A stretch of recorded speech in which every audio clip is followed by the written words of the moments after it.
বুকের ব্যথা মানে হার্টের রোগ না, বা বুকের যে কোনো একটা সমস্যা মানে হার্টের রোগ না।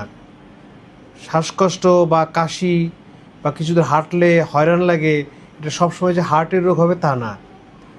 অনেকেই কিন্তু ভুলবশত হার্টের ওষুধ খেয়ে থাকেন।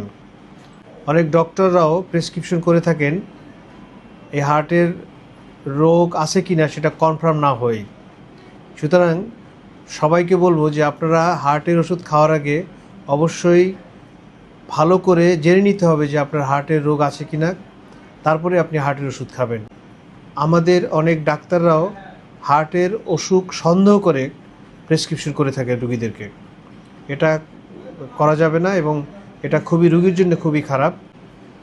এবং সবাইকে অনুরোধ করব যে আপনারা হার্টের ওষুধ খাওয়ার আগে অবশ্যই ভালো করে আপনার হার্টে কোনো রোগ আছে কি না সেটা জেনে তারপরে ওষুধ খাবেন, এবং এই জন্য আপনাকে অবশ্যই একজন ভালো চিকিৎসকের পরামর্শ নিয়ে তারপরে আপনি হার্টের ওষুধ খাবেন। মনে রাখবেন, বুকের যে কোনো সমস্যাই মানে হার্টের অসুখ নয়, বুকের ব্যথা মানে হার্টের অসুখ না, শ্বাসকষ্টই মানে হার্টের অসুখ না, বা কিছু হাঁটলে হয়রান লাগাই মানে হার্টের অসুখ না।